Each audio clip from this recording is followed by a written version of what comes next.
Assalamualaikum warahmatullahi wabarakatuh. Alhamdulillah, asyhadu an la ilaha illallah. Allahumma shalli Muhammad wa sayyidina amma ba'du. Puji syukur kita yang hadir serta sahabat tercurah sallallahu alaihi wasallam tidak lupa kepada kita. Mudah-mudahan semua senantiasa istiqomah dalam kebaikan dan berada dalam lindungan Allah Subhanahu wa taala. Amin ya rabbal alamin. Sekalian, pada pertemuan yang ketiga ini Bapak akan sedikit menjelaskan tentang kandungan surat 91. Tolong disimak dengan baik. Isinya khabariyah, itu berita, tapi makna isaiyah mengabarkan kita bahwa tanda kesan Allah Subhanahu wa taala. Ada taala itu bagi orang yang mau bertafakur. Di sini ada akan ketahuan bahwa penciptaan langit dan bumi dan pergantian siang tanda kesan Allah Taala akan hanya untuk orang yang albab. Yang albab ini di ayat 1 yang dimaksud ulul albab wa ala junubihim, yaitu ulul albab mengingat sadar akan dalam kondisi duduk dan kondisi berbaring. Ini tanda yang pertama. Yang kedua, wa yatafakkarun, mereka Rabbana ma khalaqta hadza batila, kemudian menyadari mengatakan Allah Subhanahu wa taala, Rabb ma khalaqta, kau cipta ini batil, anaka kau faqina, menjaga kami adzaban nar, siksa api. Nah, anak-anakku, ini sesungguhnya dik indra harus gunakan untuk menelaah, mendalami, memikirkan ciptaan Allah Subhanahu. Ini Allah mengabarkan kepada bahwa dalam bingkaian langit dan bumi dan antara langit dengan segala gejalanya, termasuk di dalam gejala tiap harinya siang, itu semua ada tanda kekuasaan. Nah, inilah yang harus kita takuri, yang harus kita pelajari. Kenapa terjadi siang? Kenapa terjadi malam? Kenapa masih bersihin hari? Hari selalu terbit yang terbenam sebelah barat ketika siang hari matahari begitu panas. Kenapa ketika malam muncul bulan?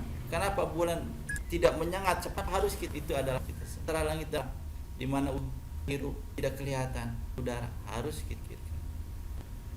Ada angin terjadi angin besar. Kenapa angin itu bisa bergerak? Bahan tafakuran buat kita. Ada apa manfaatnya malam? Apa manfaatnya siang? Kenapa terjadi?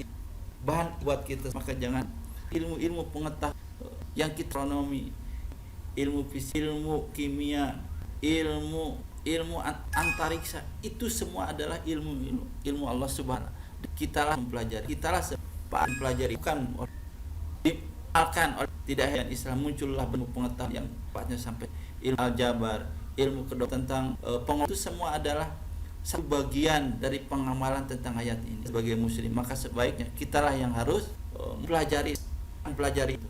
Ilmu kita pelajari, termasuk kita sekarang yang mempelajari ilmu tentang komputer, itu adalah ilmu Allah Ta'ala yang memberikan orang kaya berpenelaran yang ada ini, kemudian hanya dijadikan ilmu pengetahuan dan hanya bergunakan mereka ke hawa nafsu, kepentingan dunia mereka. Orang muslim, semua gejala yang ada di raya ini, ada di langit dan sepuluh yang ada di muka bumi ini adalah kita harus ilmu Allah Subhanahu wa taala. Dan apapun yang kita pelajari, yang kita pikirkan, harus semakin menambah keyakinan keberadaan Allah Ta'ala, harus makin menambah akan bahwa Allah itu maha kuasa dalam segala sesuatunya, sehingga dapatkan ilmu yang ada di dalam makin bertambah keimanan, makin yakinan, makin mengakui akan kekuasaan Allah Subhanahu wa taala. Nah, terus ini disebutkan oleh orang-orang yang ulul albab itu, yaitu orang yang senantiasa mengingat Allah dalam kondisi duduk dan berbaring. Harus kita sadari bahwa manusia ini hanya pada dasarnya di dunia ini hanya berada dalam 3 kondisi, yaitu berdiri, kondisi duduk, dan kondisi tentang atau berbaring. Dan ketika kita berdiri, ketika kita duduk, ketika kita kepada Allah Subhanahu wa taala. Alfi jamal, ingat Allah Subhanahu wa taala kondisi.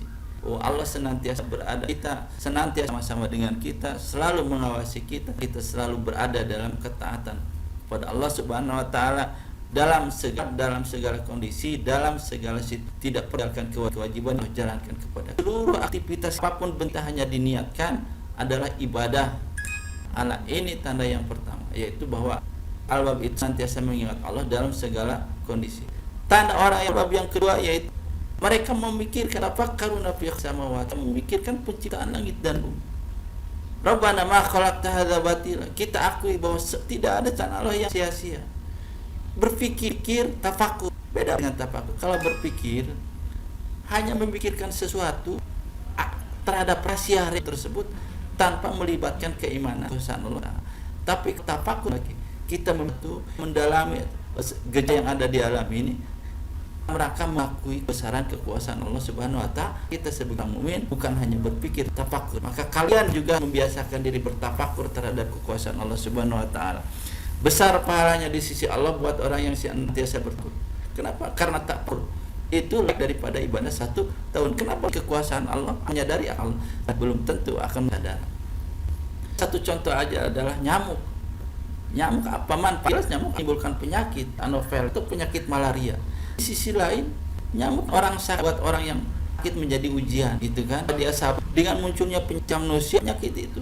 Banyak bisa menentukan hidup nyamuk gitu. Karyawan di pabrik obat nyamuk tersebut dia bisa menjadi karena di sana gitu. Dokter di rumah sakit nyamuk atau ulat gitu. Lalat dapatnya ikan bukan belatung, tapi dengan menimbulkan belatung itu, dari situlah belatung bisa menguraikan berbagai bentuk makanan untuk kembalikan ke tanah, yang kita bisa menjadi berbagai bentuk hewan dikembalikan ke tanah yang menjijikkan Subhanahu wa taala.